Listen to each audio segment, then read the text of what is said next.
L'autre jour, je suis tombé sur ce post Instagram à propos de la Biélorussie, et dedans, il était dit que l'origine du nom du pays signifiait littéralement Russie blanche, qui était le nom de la région à l'époque archaïque.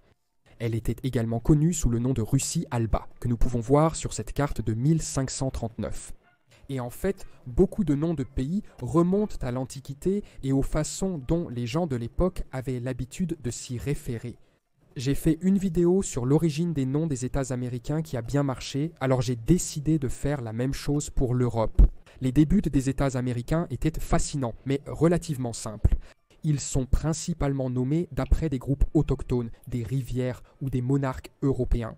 Mais ici, en Europe, il y a un peu plus de diversité dans les origines, alors découvrons-le. Je vais faire cela d'ouest en est, en quelque sorte, mais il y a des horodatages dans la description si vous ne voulez pas tout regarder et simplement passer à celui qui vous intéresse.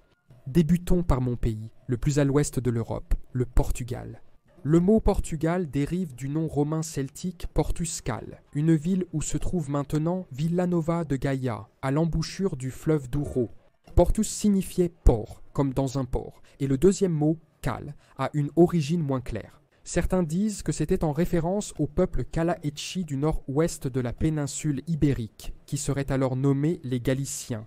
Une autre théorie stipule que Cal est une dérivation d'un mot celtique pour port, mais alors le nom de la région à l'époque romaine serait Port-Port, ce qui n'a pas beaucoup de sens. Certains chercheurs français pensent également que le nom pourrait provenir de Portus Gallus, signifiant le port des Gaulois ou des Celtes. Je pense que la première hypothèse du port des Cailessi est plus logique. En passant à l'Espagne, nous devons être conscients qu'en anglais et dans certaines autres langues, les noms des pays sont parfois traduits. Donc, pour l'Espagne, nous devons examiner le nom natif España. Préparez-vous à ce que je prononce mal tous ces noms de pays dans les langues locales. D'après ce que j'ai pu trouver, España vient de Hispania, le nom romain de la région qui, à son tour, semble venir de la façon dont les Phéniciens et les Carthaginois appelaient la péninsule la Spagna. Mais la signification derrière ces origines est incertaine. Antonio de Nebrija, un érudit de la Renaissance, a proposé que le mot Hispania ait évolué à partir de l'ancien mot ibérique Hispalis, signifiant ville du monde occidental. Jesus Conchilos, un autre érudit, a soutenu que la racine du terme span est le mot phénicien spii, signifiant forger des métaux, et donc Hispania signifierait la terre où les métaux sont forgés. Les options sont en quelque sorte infinies, comme une origine possible du mot basque hispana, signifiant bord ou frontière, parce que la péninsule est à l'extrémité occidentale de l'Europe. Mais, et c'est étrangement le plus possible, cela pourrait aussi être une dérivation du phénicien signifiant terre des lapins qu'ils écriraient comme Hispania. Et en fait, les pièces romaines frappées dans la région pendant le règne de l'empereur Hadrien montrent une figure féminine avec un lapin à ses pieds, et le géographe grec Strabon a écrit à propos de l'Espagne, l'appelant en effet la terre des lapins. Une origine étrange pour un nom de pays, mais qui pourrait s'avérer exact. Le suivant est un petit pays à la frontière espagnole, Andorre. La plupart des origines des noms européens sont incertaines. Il n'y a pas d'histoire officielle qui a été certifiée et acceptée comme l'origine certaine dans la plupart des cas. Et cela a du sens. Alors que les États américains ont été nommés il y a environ 200 ans, la plupart de ces pays ou terres respectives ont été nommés il y a plus de 1000 ans, principalement à une époque où les archives n'existaient pas vraiment. Dans le cas d'Andorre, la principale théorie est qu'elle dérive du nom d'une tribu pré-romaine ibérique, les Andécines. Un philosophe grec, Polybe, a décrit ces personnes comme étant les habitants de la vallée où se trouve aujourd'hui Andorre. Lorsqu'il écrit sur le passage de l'armée carthaginoise à travers les Pyrénées pendant les guerres puniques. Son nom pour les locaux pourrait provenir d'un terme local lui-même, Andia. En basque, qui signifie grand ou géant, une autre théorie suggère qu'Andorre pourrait dériver de l'arabe Aldara, signifiant l'endroit densément boisé. Lorsque les Maures ont conquis la péninsule ibérique, les vallées des Pyrénées étaient recouvertes de grandes étendues de forêts. Ces régions n'étaient pas administrées par les Maures, mais cela aurait été la façon dont ils les décrivaient. En fait, le terme navarro-aragonais endochial signifie également terre couverte de buissons, tandis que l'étymologie populaire affirme que le roi Charlemagne aurait nommé la région en référence à la vallée biblique d'Andorre. Vers le nord, mais toujours dans l'ouest, la France. Utilisé à l'origine pour décrire la terre de l'Empire franc, le nom France provient du mot latin Francia, un mot toujours utilisé pour décrire le pays moderne en italien et en espagnol. traduit par Frankreich en allemand, une équivalence en néerlandais et en suédois qui signifie « tous terres ou royaume des Francs ». Le nom des Francs lui-même est apparemment lié à l'ancien mot français franc, signifiant libre ou sincère, qui à son tour vient du latin médiéval francouche, signifiant bien libre au sens de libre de service. Un fait assez cool, puisque la France est généralement considérée comme le berceau des républiques modernes, la terre originelle des libres est finalement devenue la terre de la liberté, l'un des idéaux de la Révolution française. Au sein de la France se trouve Monaco. J'ai eu beaucoup de mal à trouver des informations à ce sujet, alors voici ce que j'ai trouvé. Au VIe siècle avant Jésus-Christ, Monaco était une colonie des Grecs phocéens et des Ligures, les premiers habitants de la région, et ils désignaient cet endroit sous le nom de Monoikos, qui se traduit approximativement par maison unique, transmettant le sens d'un peuple qui vivait à l'écart des autres ou dans une seule maison. Monoikos est dérivé d'un mot grec qui combine les mots monos signifiant seul et oikos qui signifie maison. Selon une ancienne mythologie, Hercule serait passé par la région et aurait éloigné les dieux précédents. En conséquence, un temple y a été construit en son honneur, et étant le seul temple de cette région, l'existence de ce temple, indépendamment de sa justification mythologique, pourrait effectivement justifier le choix du nom de la maison unique Monoikos, car c'était le seul temple. Avant de nous déplacer plus à l'est, allons au nord pour couvrir tous ces pays occidentaux. L'Islande est juste là-haut, le nom semble assez explicite. La tradition islandaise dit qu'un explorateur norvégien nommé Nadod a été le premier Norse à atteindre l'île au IXe siècle. Il l'a nommé Sneland ou Snowland parce qu'il neigeait et finalement le nom a été adapté de neige à glace. Plus bas se trouve l'Irlande. En irlandais, le nom du pays est Eir et les deux termes Irlande et Eir dérivent de l'ancien irlandais Eirú. Eirú est une déesse de la mythologie irlandaise et son nom est censé signifier quelque chose comme de l'eau qui coule.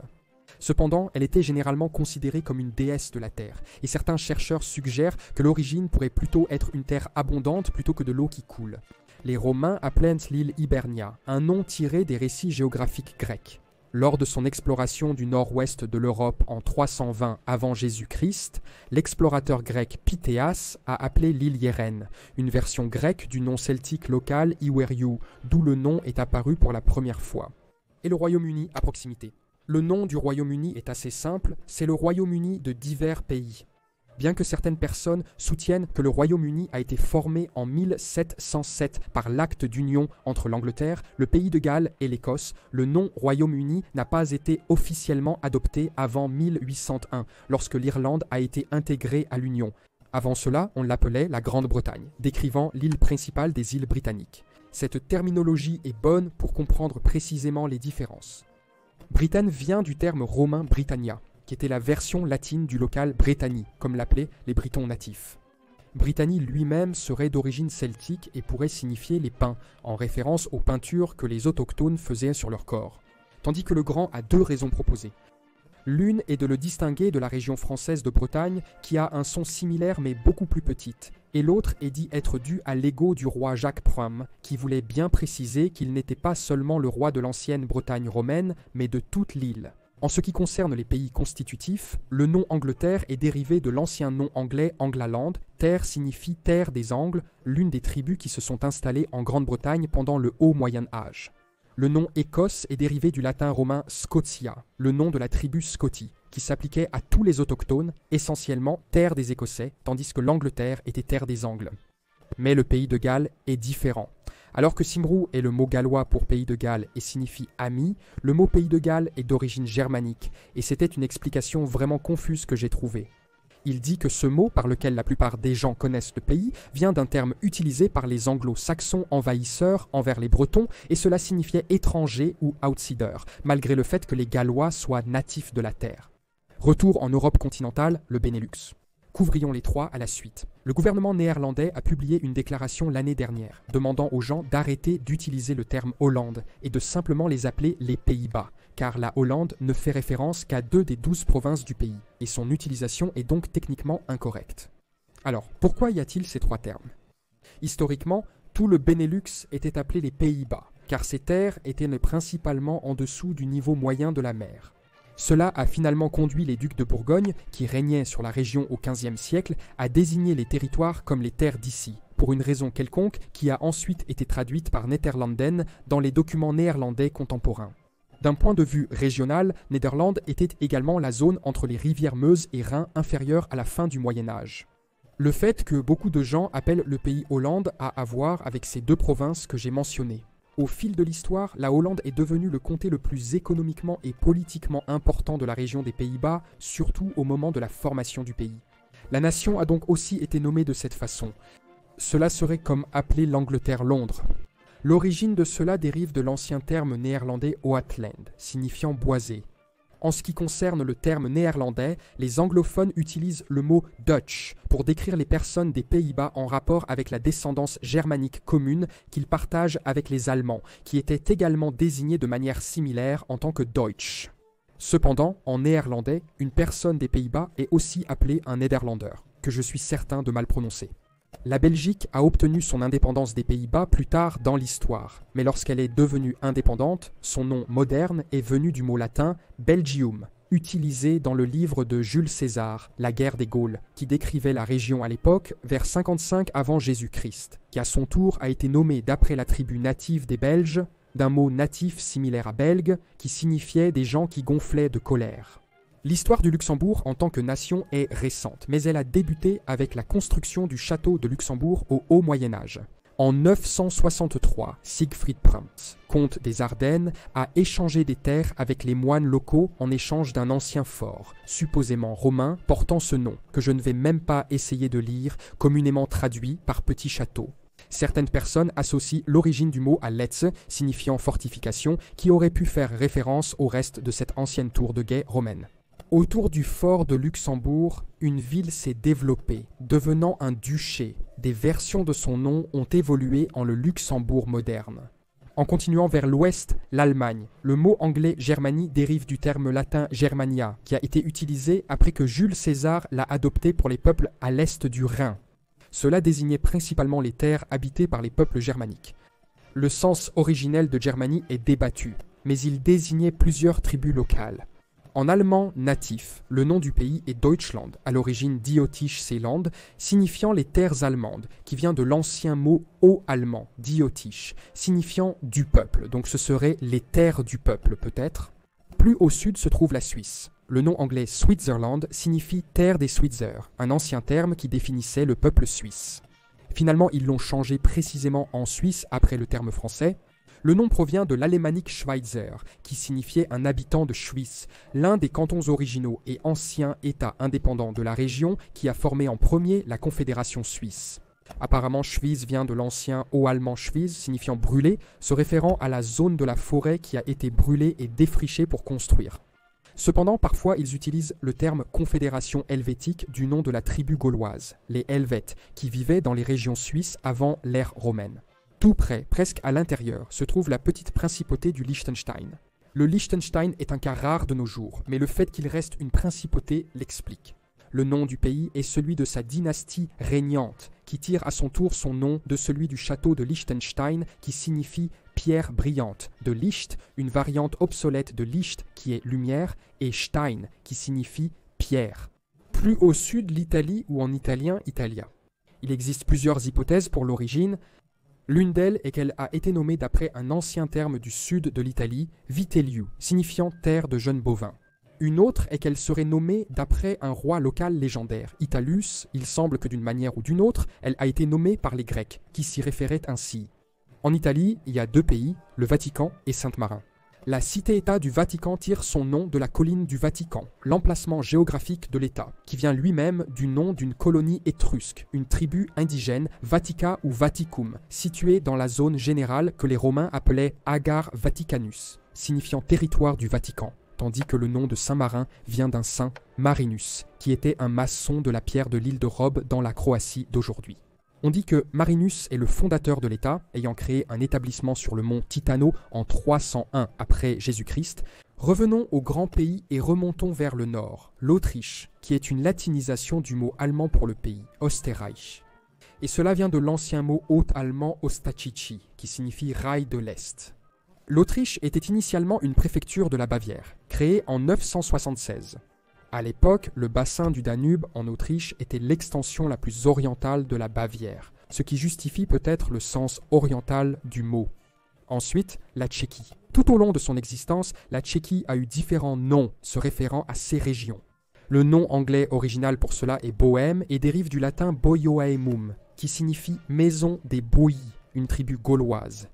Le nom anglais actuel de la Tchéquie provient du mot tchèque réel pour cette zone.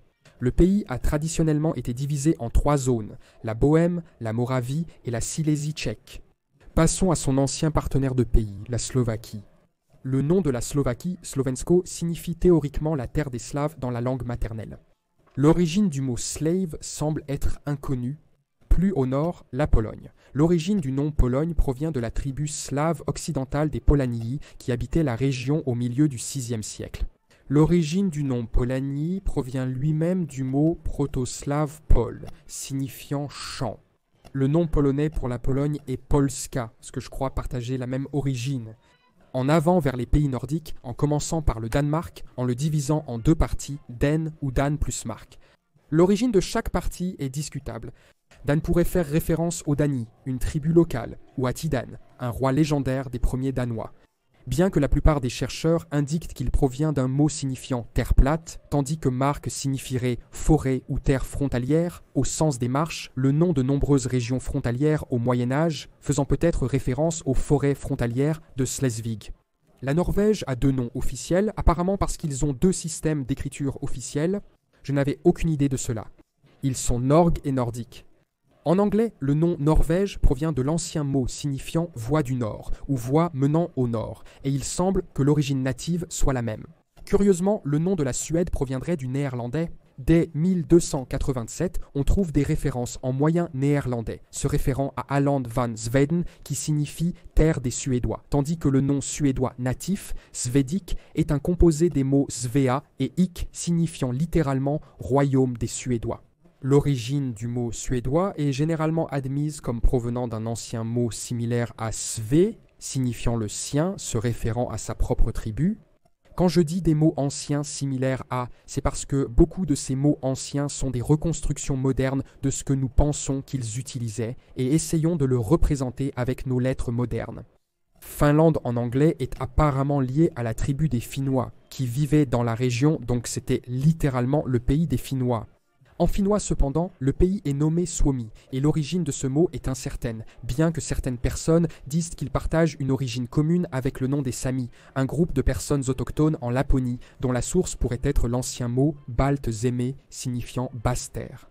Passons aux 3 nations baltes. Le nom de l'Estonie provient d'un peuple ancien, les Aesti, dont l'historien romain Tacite a écrit qu'ils vivaient dans la région vers l'an 98 après Jésus-Christ, tandis que les premiers écrits scandinaves se référaient à la région comme l'Islande, liée à l'ancien mot norrois Aust signifiant l'Est, puisqu'ils sont situés à l'Est de la Scandinavie. L'origine de la Lettonie est similaire. Lettonie semble provenir du nom des anciens Latgaliens, une autre tribu régionale, tandis que la Lituanie ou Lietuva a une origine inconnue. Mais certaines possibilités ont été avancées. Certains disent que cela viendrait de Lieta, qui ferait référence à une petite rivière locale, la Lietava, qui est la zone générale où le premier État lituanien a vu le jour. Une autre hypothèse est que cela viendrait du mot Lassei, le nom d'un groupe de guerriers locaux au XIIIe siècle. Comme mentionné au début de la vidéo, la Biélorussie signifie Russie blanche.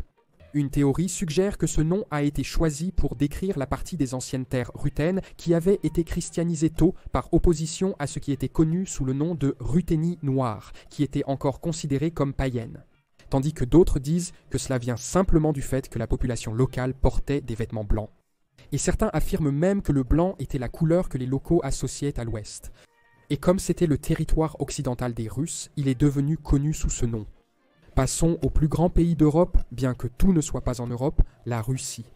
Le nom de la Russie est dérivé des Russes, un État médiéval. Cependant, ce nom est devenu plus proéminent dans l'histoire ultérieure, et le pays était généralement appelé Russkaya Zemlya par ses habitants, ce qui peut être traduit par terre russe ou terre des Russes. Russe lui-même vient des premiers peuples médiévaux russes, des marchands et guerriers nordiques qui ont voyagé depuis la mer Baltique et ont fondé un état centré à Novgorod qui est devenu plus tard le Kievan russe. En parlant de Kiev, Ukraine, son nom remonte au moins au XIIe siècle, faisant référence aux nombreuses terres sûres et à la frontière entre les territoires polonais et Kievan russe. et donc il est généralement accepté que cela signifie terre frontalière. Le nom Moldova est dérivé de la rivière Moldova. C'est dans la vallée de cette rivière que la principauté originale de Moldavie a été fondée en 1359. Selon la légende, le prince Dragos a nommé la rivière d'après son chien de chasse Molta qui s'est perdu dans une rivière après une chasse. Mais en ce qui concerne la signification linguistique réelle, elle est apparemment dérivée du slave mold, signifiant épicéa, et ov, qui signifie propriété. D'autres pensent qu'il provient du mot gothique molda, signifiant saleté, et désignant aussi la rivière. L'étymologie de la Roumanie est littéralement ma préférée de toute l'Europe. Il dérive du latin romain roman et signifie romain ou de Rome. Aussi connu sous le nom de Valachie dans une partie de sa région, le nom actuel semble en fait remonter à l'Empire romain lui-même. Elle était d'abord connue sous le nom de Dacie jusqu'à ce qu'elle soit envahie et conquise par les Romains qui ont déplacé ou éliminé la plupart de la population dacienne native. On dit que l'empereur romain Trajan a pris 100 000 personnes des territoires romains et les a placées dans ce qui est maintenant la Roumanie, pour s'occuper de l'or dans les mines de la région. Depuis lors, la Dacie a été romanisée, devenant la Roumanie, et la langue roumaine a également évolué à partir de cette population. En ce qui concerne la Hongrie, l'âge dans le nom est dit être dû à des associations historiques avec les Huns qui s'étaient installés en Hongrie avant les Avars, un autre peuple de la région. Le reste du mot provient de la forme latinisée d'hongrois, un nom grec qui a été emprunté à l'ancien bulgare Agrinou, lui-même emprunté au turc Onogur. Il est intéressant de voir comment les noms de pays ont cette évolution entre les langues, émergeant d'une définition initiale jusqu'à atteindre l'adaptation ou la traduction actuelle. Onogur était le nom collectif des tribus qui ont plus tard rejoint la confédération tribale bulgare qui a régné sur les parties orientales de la Hongrie après les Avars. En interne, les Hongrois appelaient leur pays Magyar Ország, en joignant les deux mots Magyar qui signifie hongrois et Ország qui signifie pays. Le mot Magyar est tiré du nom de l'une des 7 principales tribus hongroises semi-nomades, les Magyari. Magi signifiait personne et Eri signifiait lignée. Le nom de la Slovénie semble littéralement signifier terre des Slovènes, partageant l'origine de la Slovaquie. Et comme nous l'avons vu, l'origine de slave n'est pas déterminée. Le nom de la Croatie dérive du mot médiéval latin avec les mêmes lettres, Croatia. Apparemment, la racine du mot serait un mot cito-sarmatien du IIIe siècle, Koroatos. L'origine de ce qu'il signifiait initialement est incertaine, mais la plupart semblent penser que c'était le nom d'une tribu slave de la région, bien que j'ai trouvé cette définition disant que les Croates, en langue slave, signifient ceux qui ont beaucoup de terres. Passons à la Bosnie et Herzégovine. La première mention de la Bosnie se trouve dans le De Administrando Imperio, un manuel écrit par l'empereur byzantin Constantin VII au milieu du Xe siècle décrivant le petit pays de Bosona. Ce nom original viendrait apparemment de la rivière qui traverse la région, la Bosna, qui dériverait de l'illyrien Baon-As, signifiant littéralement eau courante. En ce qui concerne la seconde moitié du nom du pays, Herzgovina, cela signifie quelque chose comme terre du duc, terre d'Herzog, du mot allemand pour duc, provenant du noble bosniaque Stjepan Vučić, dont le titre était Herseg de et de la côte. Et puis la Serbie. L'origine du nom est incertaine, apparemment il dérive d'abord des mots serbe et sorbe, utilisés pour caractériser les peuples dans cette zone à travers l'histoire, mais il y a littéralement plus d'une douzaine de façons dont ces personnes étaient désignées, bien que toujours quelque chose de similaire. Quoi qu'il en soit, tous semblent avoir une origine commune de Srbie dans une ancienne langue slave. Et cela signifierait famille ou alliance. Passons à Mat. Le nom anglais du pays dérive du vénitien et se traduit par montagne noire en raison de l'apparence du mont Lovćen, un nom latin qui remonte au moins à 1397. Le nom natif est Kranagora et a la même signification de montagne noire. La région problématique du Kosovo est ainsi nommée en anglais ou Kosova dans l'albanais natif. Mais le Kosovo lui-même a ses racines dans un mot serbe, kos, qui signifie oiseau noir. L'origine vient de la bataille du champ de Kosovo en 1389, qui a été précisément nommé le champ de l'oiseau noir, avec la version plus courte de ce nom qui a ensuite été appliquée à toute la province en 1864. Les Albanais appellent également le Kosovo Dardani, le nom d'un ancien royaume et plus tard d'une province romaine qui couvrait le territoire du Kosovo moderne. Ce nom est dérivé de l'ancienne tribu des Dardaniens, possiblement lié à un ancien mot local, Darda, qui signifie poire. À leurs frontières occidentales se trouve l'Albanie, qui est le nom du pays depuis l'époque médiévale en tant que mot latin. L'origine la plus probable est la tribu locale illyrienne des Albani. En 150 après J.C., le géographe grec Ptolémée a dressé une carte de la région dans laquelle il a identifié une ville nommée Albanopolis dans la région, et il y avait aussi un établissement médiéval appelé Albanon. Aujourd'hui, les Albanais appellent leur pays Shkiperia, qui a progressivement remplacé l'Arberia qu'ils utilisaient pendant le Moyen-Âge. Les deux termes sont couramment interprétés comme la terre des aigles, peut-être ceux représentés sur le drapeau albanais. En ce qui concerne la Macédoine du Nord, le Nord fait référence à sa position géographique et a été ajouté comme compromis avec la Grèce, où se trouve l'ancien royaume hellénique de Macédoine et la région actuelle de Macédoine. Je n'entrerai pas dans le débat sur le nom que devrait porter le pays. En réalité, il le fait et voici l'origine. La Macédoine moderne tire précisément son nom du mot grec Macédoine, un royaume antique nommé d'après le peuple macédonien local. Le terme natif, Makedons, signifie apparemment personne de grande taille, décrivant la nature très grande des habitants locaux. La Grèce, l'une des plus anciennes civilisations du monde. Le nom du pays en grec moderne est Ellada. En grec ancien, c'était Hellas. Le pays est également connu sous le nom de République hellénique, qui vient du mot grec Hellenikos. Selon la légende, ce nom provient de la figure mythologique, Hélène, qui a survécu à un grand déluge utilisé par Zeus pour éradiquer l'humanité, devenant alors le père fondateur de toutes les tribus grecques. Finalement, les Romains ont traduit ces noms en latin sous les formes Gracia et Graecus, à partir du nom des Graci, l'une des premières tribus grecques antiques. Le nom de la tribu était à son tour dérivé d'un ancien mot gère qui signifiait vieillir. De manière similaire à ce que nous verrons pour la Turquie, le nom de la Bulgarie provient d'une tribu d'origine turque, dans ce cas les Bulgares, qui ont fondé le premier empire bulgare. Leur nom n'est pas complètement compris et il est difficile de le retracer jusqu'à sa signification originale, mais il est possiblement dérivé du mot turc buluga qui signifiait mélanger ou secouer et son dérivé bulgak signifiait révolte ou désordre. La signification peut être encore étendue au concept de rébellion. Bien que son territoire soit principalement en Asie, la Turquie s'étend jusqu'en Europe, donc je l'ai incluse ici. Le nom anglais pour la Turquie provient du latin médiéval Turquia, signifiant terre des Turcs. Les Turcs sont ainsi nommés parce qu'ils sont des personnes turques et il est généralement accepté que le nom turc est dérivé de l'ancien terme de migration Turuk ou Toruk, qui signifie créer ou fort. L'origine du nom de Chypre est quelque peu inconnue, mais 3 options sont généralement présentées comme possibles. 1. Le mot grec pour l'arbre de Chypre. 2. Le nom grec de l'arbre de Énée. Et 3. Un mot de la langue autochtone de l'âge de fer pour le cuivre en raison des grands dépôts de ce métal sur l'île. Grâce au commerce outre-mer, l'île a donné son nom au mot latin classique pour le cuivre, à travers l'expression métal de Chypre, plus tard raccourci en cuprum. Et enfin, Malte. L'étymologie la plus courante est que le mot Malte est dérivé du mot grec méli, signifiant miel. Les anciens Grecs appelaient l'île Mélite, signifiant doux comme le miel, peut-être à cause de la production de miel de Malte. Les Romains appelaient l'île Mélita, ce qui peut être considéré comme une latinisation du nom grec, et d'autres suggèrent que le mot Malte vient du mot phénicien Malite, qui signifiait un havre ou un port. Et voilà l'origine des noms de tous les pays européens. J'ai omis la Géorgie, l'Azerbaïdjan et l'Arménie, que j'inclurai dans la version asiatique de cette vidéo si cela vous intéresse.